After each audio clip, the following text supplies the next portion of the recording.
Okay, welcome back to oh god, Welcome to JW and Steve talk about longsword tournaments. yeah.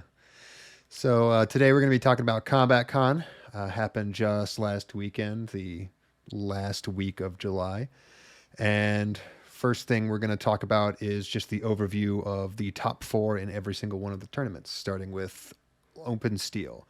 So if I understand correctly, at CombatCon this year, they had two longsword divisions, Open and Experienced. That was sort of a tier A, tier B system that we use in other parts of America.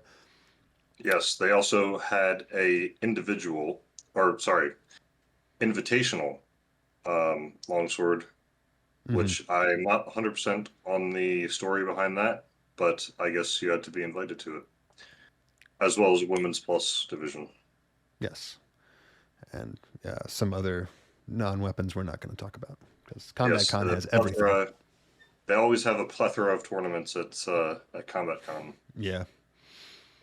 But starting with Open Steel, it looks like the top four were Ryan Renfro, Andrew Hall, Nikki Sayasina, and Young Lu. For Experienced Steel, after that, we have Jie Wu being the winner of Experienced Steel with Timothy Ho. Oh, man. All right. Do you want to do this? Because I'm not even going to bother trying with that one. Um, Juanran Juanran Chi is how I'm Yeah. gonna guess that one. Yeah. And And then Jonathan Ing. Jonathan Ying, So SoCal Swords. So a couple recognizable names there, I think. mhm.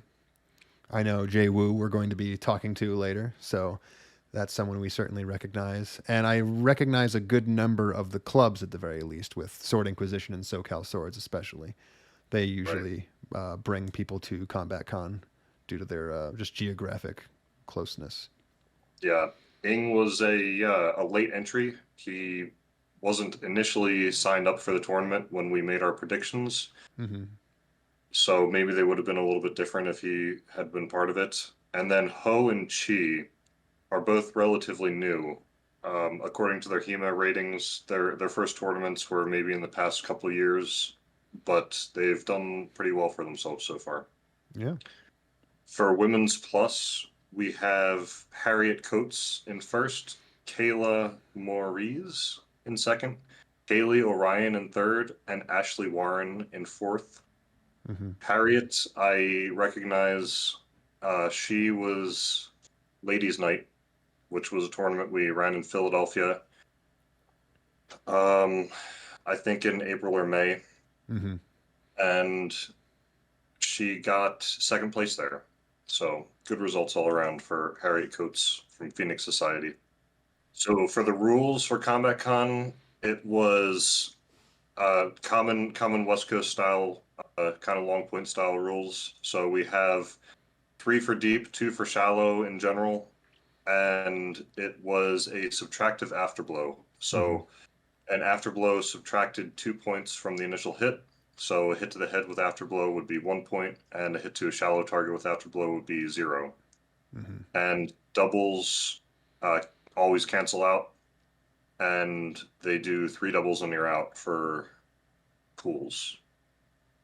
This was also a 5 exchange format. So they would just run 5 exchanges, and after that, whoever is winning has won the match. Okay. So with that, it sounds like it would be pretty difficult to double out, and there wouldn't necessarily be that penalty coming up a whole lot. But I'm wondering how they handled doubling out in their tournament bracket, because in the past I fought under rule sets with a three doubles and you're both out rule, and it presented a lot of problems once you got to say the semifinals, and suddenly a top eight went to a top 16 again, basically, and you had to redo the bracket. Right. I think the way that they run it is if you get more than 3 doubles in a bracket match, you start sacrificing points from your next match. Right. So if you get 3 doubles, then you get -1 starting your next match, 4 doubles -2, etc. Hmm. I think that's the way they run it here, but I'm not 100% sure. That would make sense. And it would, I think, go a somewhat long way, given that three doubles out of five exchanges is a little bit more difficult to have happen than three doubles just in general. Yeah, the 5 exchange aspect kind of nerfs the double, although it does give you a powerful tool if you're ahead at the end of the 3rd exchange. Then that's a pretty powerful tool to maintain your lead, I would think. Yeah, absolutely. Especially if the other person knows that they have to be the one to getting the clean shot. Yeah. I guess another thing to note about these rule sets, or this rule set, is no one-handed attacks, which most rule sets that Sean Franklin is, has had a hand in making will ban one-handed attacks for various reasons. And also no takedowns in this tournament, which takedowns are pretty uncommon these days in tournaments in general, but you're not allowed to do takedowns in any sport in Las Vegas because otherwise they count it as MMA, and you're not allowed to do MMA unless you're part of a certain companies in Las Vegas. So That's interesting. I wonder how they handle that with armored fencing, given that falling over is something that tends to happen regardless. But maybe it's one of those, as long as it's not in your official rules and they don't catch you doing it too egregiously, it doesn't matter. Right. Okay, there was also, in addition to CombatCon this past weekend, there was also a tournament in Slovakia called Bratislava Effect. And I'm going to go ahead and stumble through the names of the winners here, and I apologize profusely for my pronunciation.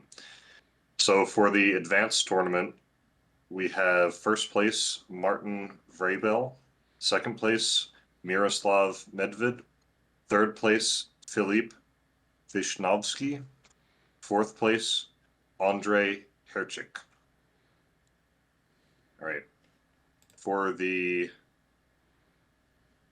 open tournament, we have first place David Pishi, second place Radovan Geist, third place Branislav Shamaszek, and fourth place Martin Kumeski.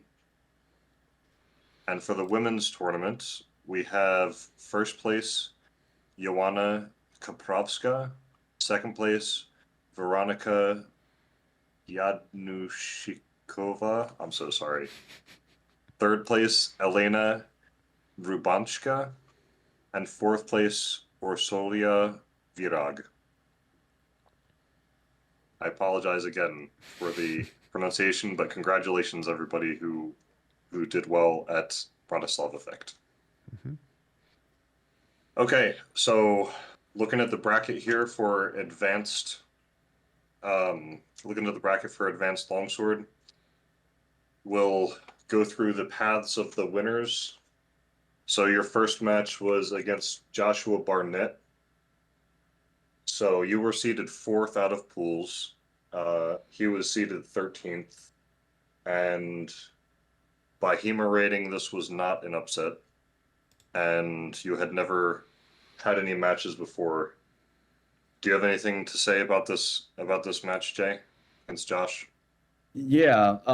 So HEMA ratings aside, I felt like a lot of these players, even in the pools and even on my path up, they have a decent amount of athleticism, but that's kind of expected because this is like experienced longsword division, so you can't just be someone who is not fast, and you can't just be someone who is, at least don't have some skills.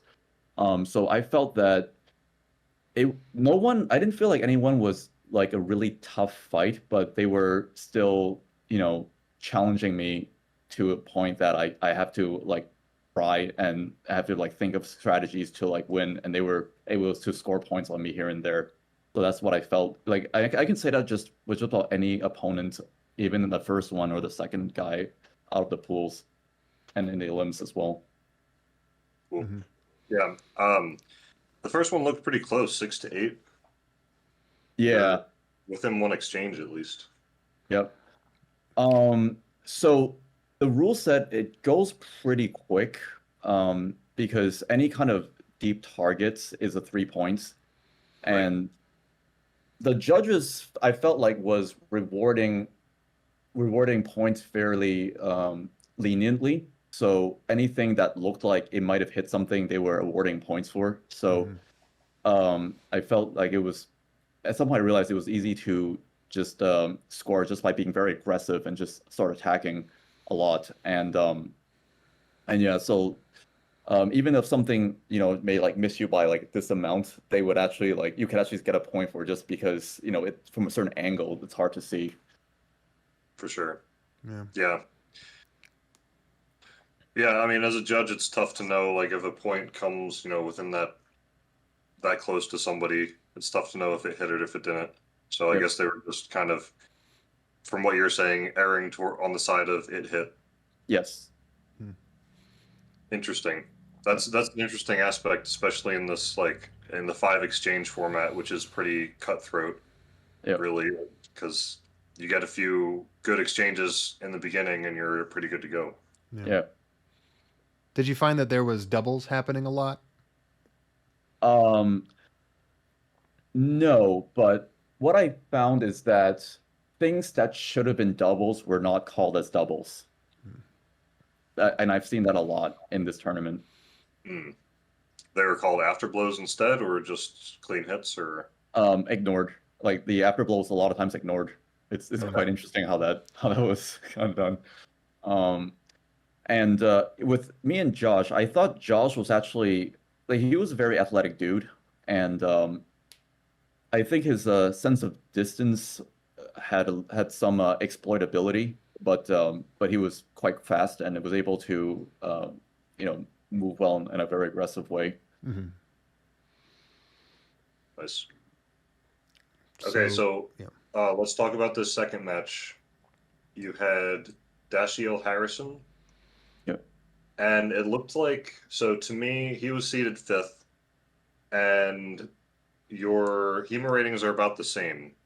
Yep. So I had this match at about even, so it wouldn't have been an upset no matter who won, I would say. Do you have anything to say about this one? Yep. So I felt like Dashiell was better technically than Joshua. Like he was able to parry more stuff. Like he was cagey when he needed to be, and I think how I got. So I think he got me with a hand thrust early on or something like that, and then I think I after blow him, or maybe it was a deep target and I hit him in the hand, something like that.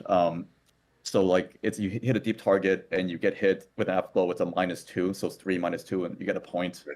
And then ever since then we were just kind of like dancing around each other.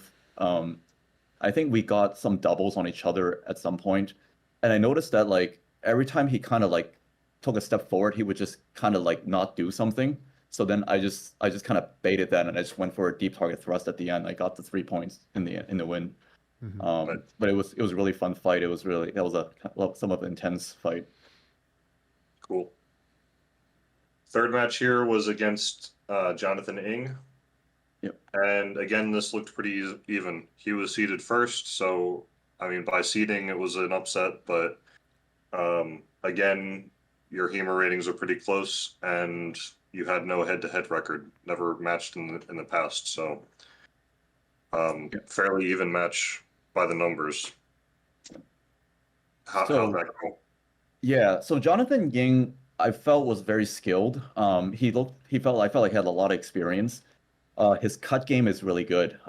He's able to like a lot of his techniques involves around like doing something and then setting up for like a cut on the outside. So that and I actually watched him fence another person earlier, so I was just kind of studying him because I knew that I might face him later on.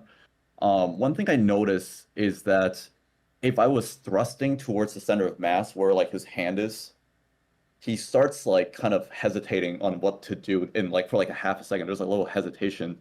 So I started taking advantage of that like pretty early on, but he was able to like, you know, kind of deal with it, and we like kind of went to even head to head, and it was like the last exchange.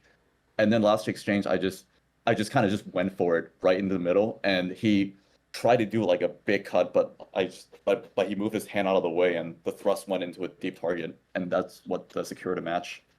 Nice. Yeah, fifth exchange. Yeah, it was tied to the 5th exchange. Nice. Yep. That sounds exciting. I'm Yep. shows. Cool. And then we'll go over the final match in detail in a bit, but let's look at Timothy Ho's run through the bracket. So his first match. So he's actually seeded second lowest out of people who made the elims. He was seeded 15th. And He's like a classic underdog. We were just talking the whole time. It's like he did not expect to win. He's never won a medal before. He's like just classic underdog story. I think he's a more interesting climb than mine. Yeah, so his first match was second seed Jack Stewart. So their HEMA ratings were actually pretty even. Okay. So I had him as an upset as far as seeding goes, but as far as HEMA rating, they looked pretty even. I think Jack Stewart probably has a longer history of competitive, longsword. So yeah, that was a good upset. The second match, Tom Amoroso. The first match wasn't that close, 6-1. The second one looked pretty close, 5-4. Yeah. And if I remember correctly, one of the only ways to get 2 points was in a grappling action, right? That was rare. Okay. Grappling actions in this tournament. So the hold is called really early. As soon as any kind of impact happened, they just called hold. Again, like it was more towards what I've seen is the judges was giving points so leniently that like even like something may not have hit, like something is close to somebody's face, close somewhere, they would just call hold. And so grappling action was basically not a thing here, even though it was allowed. Okay. Gotcha. So Timothy had the edge here in HEMA rating. So this was, even though again the seeding was quite different, by HEMA rating, this was an expected win here. And again, no head-to-head record. So that's going to be a theme in this bracket, is very few of these fencers have head-to-head records against each other. Most of them, it's their first time ever playing in a match. So his third match against Jay. Can you help me with the pronunciation of Xuan. You can call him Xuan. Okay, Xuan Rang. Yeah. You can call him Mr. Chi if you want to be easy. Mr. Chi is probably easier for you guys. So Chi. Yeah. So yeah, he got a win against Chi, and this was again even. Their HEMA ratings were very even. So I know my pick last week was, my only prediction was Jay for the finals, but I was talking on the HEMA Discord a bit, and I was forced to pick a dark horse, and Chi was the dark horse that I picked. So I was happy with that decision, and my reasoning for that was he had some big wins at AG, so he had some wins against some pretty high level people. So I thought he could do pretty well. It looks like he did, but people were telling me. Sorry. People were telling me that he expected Shuangrang to be in the finals with me, and they were all surprised that Timothy beat him. Yeah. So again, a close match here. Mm-hmm. Yeah, it came down. It looks like it came down to the last exchange. It was 4-3 going into the last exchange, and Timothy landed a 3-point hit to secure his win. So probably pretty exciting again. So we'll just make a couple other notes about this bracket. So first round, third match, Dashiel Harrison versus Jason Smith. They have a head-to-head record of 1, and it was in the gold medal match of last year's Tier 2 tournament. So interesting rematch there. And then Chi versus Conlon. So second round, third match. That one, they had a head-to-head record of 1 as well, and that was the gold medal match at Midwinter Armatsare. So maybe some rivalries forming there. A lot of gold medalists in this tournament, in this bracket. Yeah, as should be expected, since it should be an experienced tournament, right? Yeah. All right, so this is going to be the final match between Jay and Timothy Ho.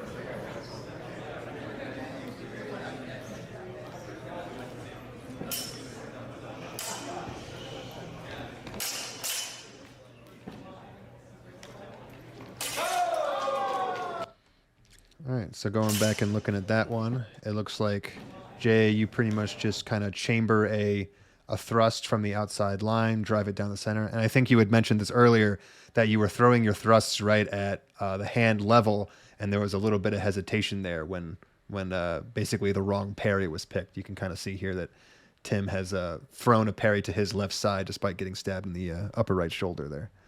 Yep. So do you remember whether or not they call that 1 point or 3?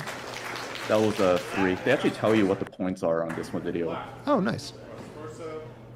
Yeah, this. So I have a couple comments on that first exchange. Mm-hmm. So one, I think. Well, I don't want to spoil too much about this match, but it was a thrust. You engaged with a thrust. You did throw a early, cut at the hands. I don't know if that was really intended to hit or if it was just like a stay away from me kind of deal. And I also notice you're engaging left foot forward a lot. Is that something you've been working on, or? Yep.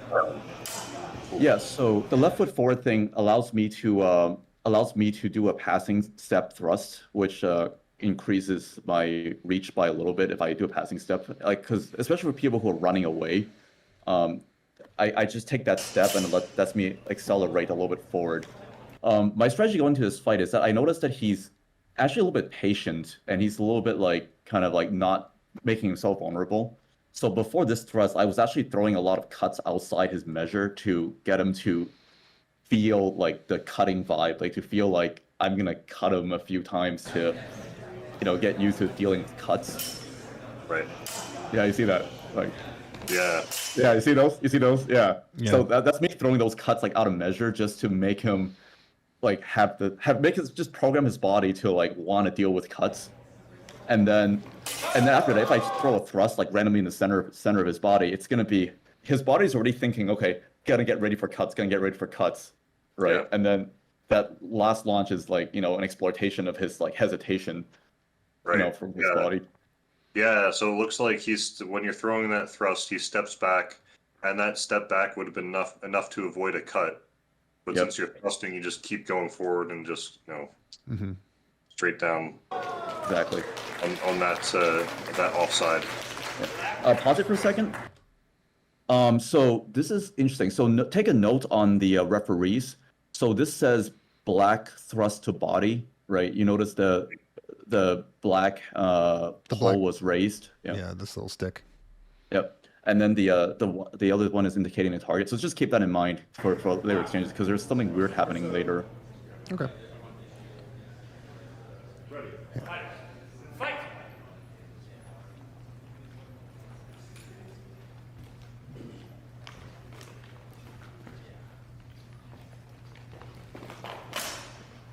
Same little cut there. Yep.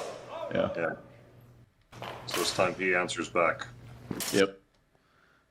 Yeah, it looks like a little bit of you were maybe attempting to cut him in the hands or just come back up into measure, and he just got his sword in the right place to stick that thrust just for a Yep. couple of frames. Yep. Yeah, I was trying to knock it aside, but it was a little too late. Yeah. Yep. Interesting, though, that I believe Tim is also fighting with his right, or just also fighting with his right leg forward, but he's sort of waiting for you to come forward so that he can go for those little parry repost stabs. I think I saw him try that once or twice on the hand shots you threw in the last exchange. I wonder if that's something he does a lot. Alright, this next exchange is what's weird. So they okay, yeah, 3-3.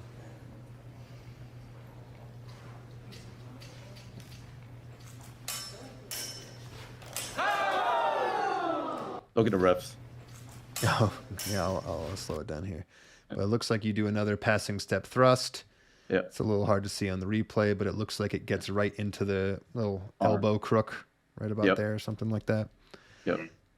And then you wind your hands up to sort of protect yourself from the follow-up. Exactly. But yeah, it looks like both people are indicating body and arm. But he calls a cut to the hand for white. Oh. Yeah. I think that the director just like messed up the call because he just got confused about the colors in this exchange. When I first watched this, I thought he was just overruling the judges and like he thought that the thrust didn't land and the other guy got a hand hit, but I very believe possible you. anyway. Yeah, he even says a white thrust to limb. Oh, okay. So basically, they just sort of get a little confused, yeah. Yep.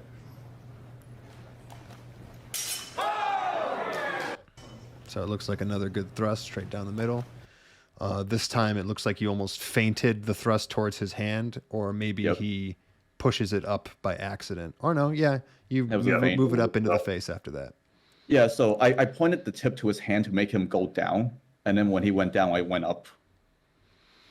Yeah, and I can see what you were talking about with the hesitation, because really there wasn't too much of a response there from when you started your thrust to afterwards. And I think maybe part of that is the fact that you have your right leg back, and he might be used to fighting people who have their right leg forward, because it does limit your distance somewhat. I know right leg forward is an extremely common thing in HEMA. Yeah. Going back to this.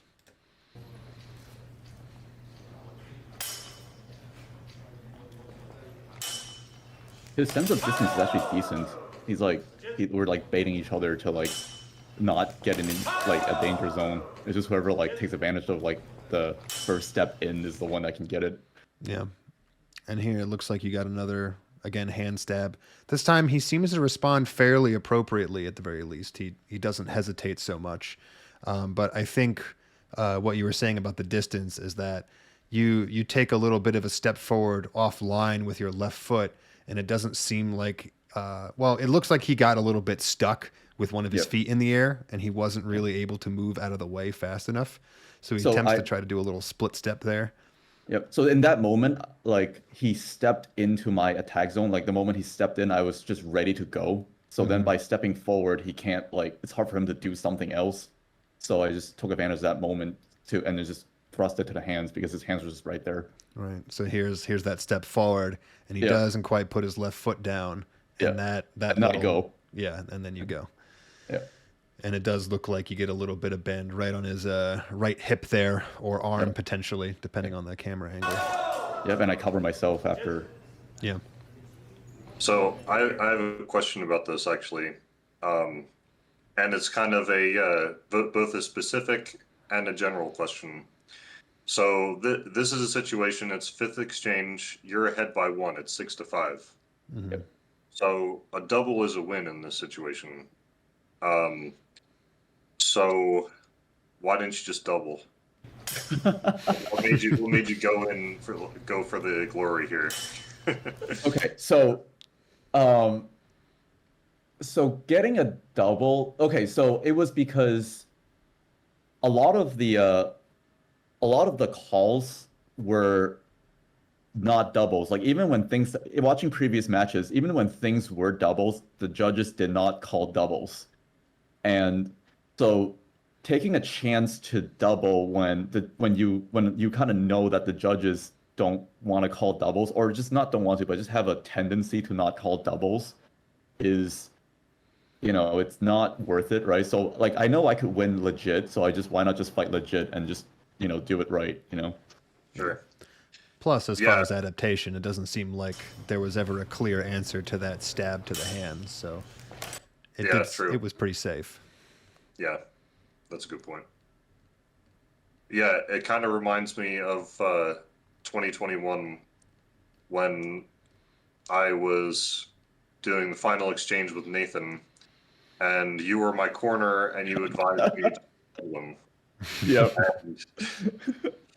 And I was like fencing, and I was thinking like, well, I could try that, but like, what if I like mess up and he gets like a 3-point hit on me and like ties it up? I'll Yeah. feel really stupid. So I was like, So- I have to go for the full points here.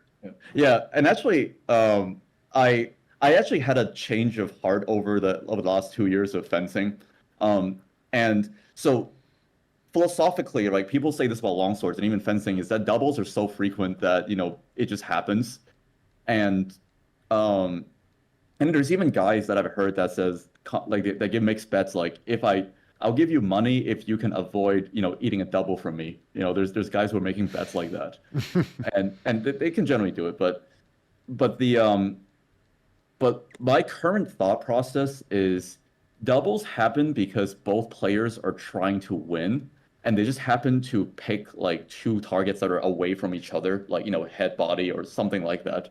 Right. And it's like when you walk towards somebody, right? I'm sure we all experience this. It's like you want to go right to avoid them, but then they also go right to avoid you, but then you just end up like almost walking into each other, and then you go the other way and they do the same. Um, so I think that doubles happen because both players are not trying to double, but rather trying to win. And and then if you try to double, it's just you might actually lose by trying to double. And that's my evolved thought from 2 years ago when I was telling Steven to like get a double and you just win, close it out. That's that's an interesting take. I like that actually. So by trying to you're saying that the best strat to win is not to try to double, even if like a double is going to win it. Right. So yeah, go ahead. Because the double happens incidentally, not because you try to make it happen. So if you try to win by double, actually just try to win. It's actually a much better strat. Right. And then you still might double. Right. Yeah. But a double is a win, so. Right. Exactly. I know personally in situations like this, I basically just tell myself that I'm going to go for a committed attack to a deep target. And I just kind of absolve that if a double happens, it's to my advantage. Right. Particularly, though, I will pick techniques that are notoriously difficult to parry, though. So, like the low stab to the belly or the Scheitelhau, if somebody's in a low guard, is notoriously difficult to parry unless the other person just commits to hitting you back, at which point, it's that double situation. Right. Yeah, the prerogative is really on the other person to, they're the one who needs a clean hit. They need to catch back up. So you can, not try to double, but maybe be a little bit more liberal with what you're going to choose to do. Yep. Right. Interesting. Good take. Yeah. The only mistake that would have occurred in that final exchange for me would have been to be so defensive that I just get picked apart by being defensive. So I was having an offensive mindset. So even if, I was just ready to pounce like whenever I sent something. Right. So if a double happened because he was also ready to pounce, okay, whatever. But having a defensive mindset in that situation is actually the worst thing to do. Oh, for sure. Yeah. Because technically speaking, only by trying to defend and not hit was the only real scenario in which he could get the clean points that he needed. Exactly. And without a different system of scoring, 2 points versus 3 points is not a big enough difference where your best defense really is just putting your sword onto their deep target no matter what. Yep. All right. Cool. Another comment I wanted to make, which I kind of touched on at the beginning of the match, is all of your hits ended up coming from stabs. So is that another thing that you've been working on? Because I know, so I mentioned last week, we go back a long way because we both have background in kendo, and we were, 2011, 2012, we were like showing up to the same tournaments and stuff. But not everyone knows that. There's not very much thrusting in kendo. So it looks like you're kind of really, making a big effort to do like longsword and like optimal longsword strats. So is that like, is thrust something that you specifically have been working on? Yes. So as you know, like so kendo cutting and longsword cutting is actually quite different because the physics of the weapon is actually not the same. Especially not even talking about katana or longsword, but even shinai, to katana has a different physics.